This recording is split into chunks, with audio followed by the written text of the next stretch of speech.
स्वागत है। आज हम बात करेंगे कक्षा 10 के क्षितिज पाठ्य पुस्तक के पाठ नंबर 4 जो देव द्वारा 3 छंद रचित है उन्हीं की व्याख्या के बारे में आज चर्चा करेंगे कि जो 3 छंद दिए गए हैं पाठ्य पुस्तक में कवि देव द्वारा, उनमें क्या क्या बताया गया है। कक्षा 10 के पाठ्य पुस्तक के जो अन्य पाठ है वो हमारे चैनल पर आप उनके अनुवाद भी देख सकते हो। तो हिंदी मित्रों, आज कवि देव जो कि देव आचार्यत्व और कवित्व दोनों ही दृष्टियों से रीतिकाल के प्रमुख कवि माने जाते हैं, जिस प्रकार के शब्दास जी भी आचार्यत्व और कवित्व दोनों की दृष्टि में उन्होंने अपनी रचनाएं की। तो आज हम कवि देव के जो छंदों की व्याख्या समझेंगे। तो हिंदी मित्रों, कवि देव ने इस पाठ में 3 छंदों में जो अपनी जो पद है वो रचित किए हैं। पहला जो पद है वो श्री कृष्ण के दुल्हे जैसे वस्त्राभूषणों से सुसज्जित सुंदर स्वरूप का शब्द चित्र दिखाया है। दूल्हे के रूप में श्री कृष्ण को दिखाया गया है और उसकी सुंदरता का बहुत ही सुंदर वर्णन किया गया है। कवि देव कहते हैं, पायनी नूपुर मंजू बजे, कटी किंकिनी में धुनी की मधुराई, सांवरे अंग लसे पटपीत, हिये हुल से वनमाल सुहाई, माथे किरीट बड़े दृग चंचल, मंद हसी मुख चंद जुनहाई, जे जग मंदिर दीपक, सुंदर श्री ब्रज दुल्हे देव सहाय। कवि देव ने श्री कृष्ण को ब्रज के दूल्हे के रूप में शब्द चित्र के रूप में चित्रित किया है। बहुत ही सुंदर उनकी छवि को निहारा है कि भगवान श्री कृष्ण पायनी नूपुर मंजे बजे। पायनी का अर्थ पैरों में, नूपुर का अर्थ क्या होता है, जिसे पायल या पायजेब जिसे कहते हैं। मंजू जो शब्द दिया इसका अर्थ होता है सुंदर। बजे का मतलब बजती है। पैरों में सुंदर जो पायल है, नूपुर है, वो बज रहे हैं। किसके? श्री कृष्ण के। कवि देव उनकी सुंदरता का वर्णन कर रहे हैं। कटी किंकिनी में धुनी की मधुराई। कटी का अर्थ होता है कमर, किंकिनी का अर्थ होता है जिसे करधनी होती है कमर का आभूषण, उसको किंकिनी कहते हैं। में धुनी की मधुराई, धुनी का धुन जो बज रही है, मधुराई का अर्थ मधुर। और उनकी कमर में करधनी की जो धुन है वो बहुत ही मधुर बज रही है। अर्थात करधनी में जो लगे सोने के छोटे छोटे जो आभूषण है उनसे मधुर ध्वनि उत्पन्न हो रही है। सांवरे अंग लसे पटपीत, हिये हुलसे वनमाल सुहाई। सांवरे का अर्थ क्या होता है? सांवला या श्याम रंग के। अंग लसे, लसे का अर्थ होता है सुशोभित होना। पटपीत पीले वस्त्र। तो भगवान श्री कृष्ण के सांवले शरीर पर जो पीतांबर मतलब पीले वस्त्र शोभा पा रहे हैं या सुशोभित हो रहे हैं। हिये हुल से बन माल सुहाई। हिये का अर्थ होता है जैसे वक्ष होता है, हृदय होता है। हुल से का मतलब सुशोभित होना। बन माल वन के जो फूलों की माला सुहाई का मतलब जो सुहावनी लगती है, और उनके हृदय पर फूलों की जो वन के फूलों की माला है वो सुहावनी लग रही है, सुशोभित हो रही है। माथे किरीट, माथे पर क्या है, किरीट का अर्थ क्या होता है, मुकुट। माथे पर जो मस्तक पर क्या लगा हुआ है, मुकुट। बड़े दृग चंचल, और जो बड़े बड़े उनके जो नेत्र है, दृग नेत्र, चंचल चंचल उनके जो बड़े बड़े नेत्र। मंद हंसी मुख चंद जुनहाई, और मंद मंद हंस रहे हैं, मुख चंद जुनहाई। यहाँ पर उपमा अलंकार का प्रयोग किया गया। उनके मुख की हंसी को चंद्रमा की चांदनी के समान बताया गया। जुनहाई का अर्थ होता है चांदनी, कि भगवान श्री कृष्ण इस प्रकार मंद मंद हंसी हंस रहे हैं, तो उनका मुख ऐसे लग रहा है जैसे चंद्रमा से जो चांदनी है वो चमक रही हो। जे जग मंदिर दीपक सुंदर, श्री ब्रज दुल्हे देव सहाय। जे जिस प्रकार जग मंदिर, जैसे जग रूपी मंदिर है, दीपक सुंदर, उसमें दीपक की तरह सुंदर लग रहे हैं श्री कृष्ण भगवान। जिस प्रकार एक मंदिर है उसमें दीपक प्रज्वलित होता है तो उसकी जो प्रकाश होता है वो कितना सुंदर लगता है, उसी प्रकार जग रूपी मंदिर, जो ये जग रूपी मंदिर है, संसार रूपी मंदिर, उसमें भगवान श्री कृष्ण दीपक की तरह प्रकाशमान हो रहे हैं।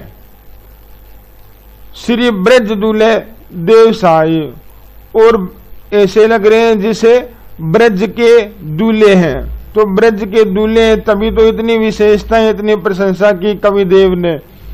देव साही, कवि देव कहते हैं कि ब्रज रूपी दूल्हे के समान जो भगवान श्री कृष्ण है वो सहाई, मतलब सभी पर सहाई का अर्थ क्या होता है, सहायक है या कृपा करने वाले हैं, सभी पर कृपा करने वाले हैं भगवान श्री कृष्ण। मित्रों, जो दूसरा छंद है, धार में धाए धसी निर्धार हवे, जाए फंसी उकसी ने अबेरी, री अंगराय गिरी गहरी, गही फेरे फिरी ओ गिरी नहीं गेरी। देव कछु अपनो बसना, रस लालच लाल, चिते भई चेरी, बेगी ही बूढ़ी गई पंखिया, अखियां मधु की मक्खियां भई मेरी। तो कवि देव ने इस छंद में बताया है कि एक गोपी है जो वो श्री कृष्ण के प्रेम रस रूपी धारा में बह गई है, तो वह अपनी सखी से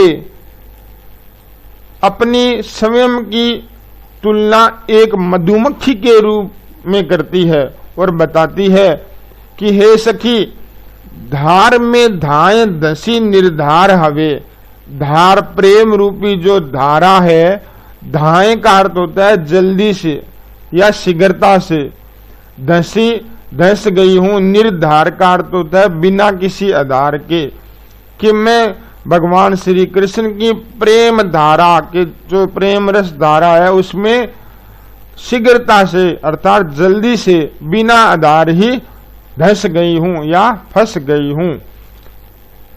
जाए फंसी उकसी ने अबेरी, उकसी का अर्थ क्या होता है, निकलना, अबेरी का निकाले जाने की कोशिश करना, कि मैं उसमें इस प्रकार फंस चुकी हूं प्रेम रस की धारा में कि मैं निकलने की कोशिश करती हूं, खुद को निकालने की कोशिश करती हूं लेकिन नहीं निकलती। न अबेरी, री अंगराय गिरी गहरी, गही फेरे फिरी ओ गिरी नहीं गेरी। री अंगराय, अंगराय शब्द है जो उसका मतलब है अंगड़ाई लेना, कि मैं निकल प्रेम रस की धारा में जो बह चुकी हूं उससे निकलने की कोशिश करती हूं, लेकिन अंगड़ाई लेते ही गिरी गहरी, और मैं अंगड़ाई लेने लगती हूं तो गिरी गहरी का मतलब और ज्यादा गहरे जो धारा में बह जा रही हूं। गही का अर्थ क्या होता है? पकड़ने पर, पकड़ना होता है। फेरे फिरी ओ गिरी, नहीं गेरी। फेरे, फेरे का अर्थ होता है लौटाना, और फिरी का अर्थ होता है लोटी। जैसे ये जो गोपी है वो लोटी। ओ गिरी, गिरी का अर्थ होता है पकड़ में आना, और गेरी का अर्थ होता है घेरे पर जो घेरा डालना, जैसे इस प्रकार अर्थ है इसका। तो अब देखिए इसका अर्थ, जो गोपी अपनी सखी को कह रही है कि मैं इस प्रकार प्रेम रस की धारा में बुरी तरह जो फंस गई हूं,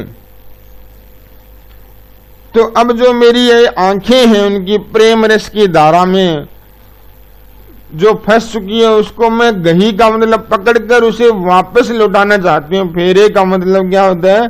लौटाना। जैसे आंखों को वापस लौटाने की कोशिश करती हूँ, गिरी नहीं घेरी।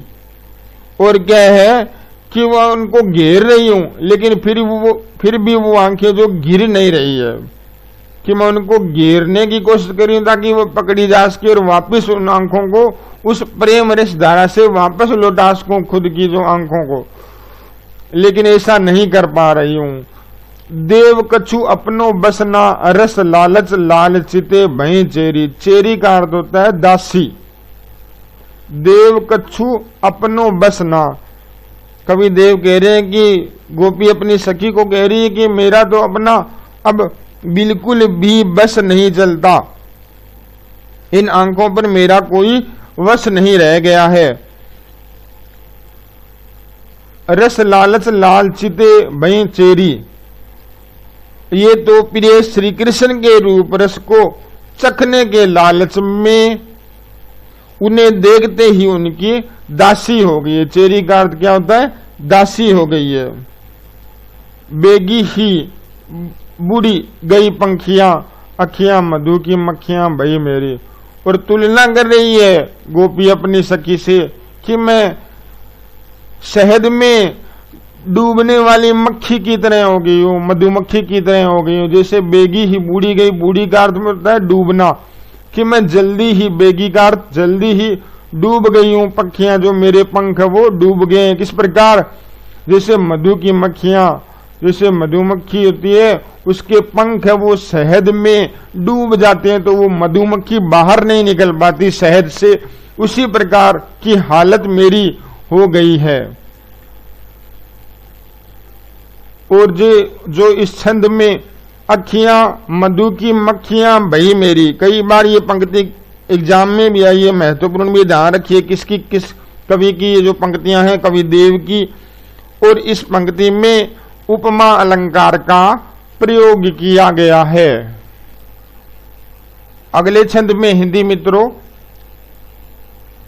जो गोपी है अपनी सखी को स्वप्न के बारे में बताती है कि भगवान श्री कृष्ण के बारे में बताती है कि मुझे रात को एक स्वप्न आया, उसी का जो जिक्र है वो अपनी सखी से करती है। तो देखिए किस प्रकार करती है।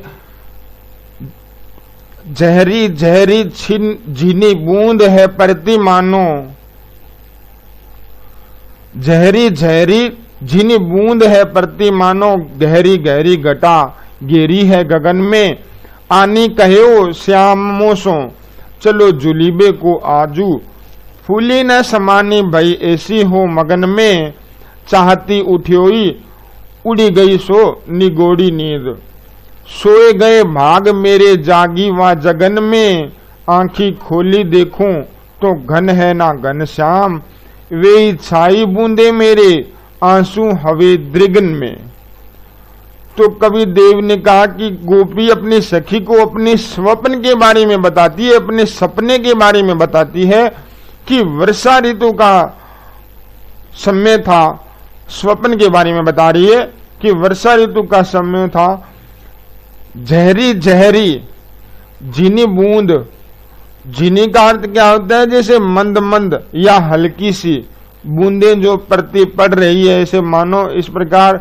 जहरी, जहरी का अर्थ क्या होता है?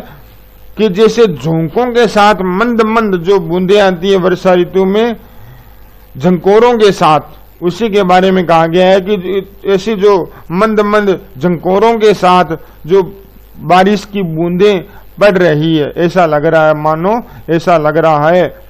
गहरी गहरी घटा घेरी है गगन में और आकाश में। गहरी गहरी का मतलब क्या होता है? ज्यादा, जैसे इसका अर्थ लेते हैं कि जैसे घुमड़ घुमड़ होता है गहराना, जैसे गहरा गई है घटाएं जो घुमड़ घुमड़ कर काली घटाएं गिर रही है गगन में। गगन का अर्थ अंतरिक्ष में, आकाश में। आनी कहो श्याम मोसो चलो जुलीबे को आजो। आने का मतलब आकर, एकदम ऐसे लगा जैसे मुझे आकर कहो श्याम, श्री कृष्ण श्याम ने मुझे कहा कि चलो जुलीबे को आजो, कि चलो आज झूलने के लिए चलते हैं। फूली न समानी भई ऐसी हो मगन में।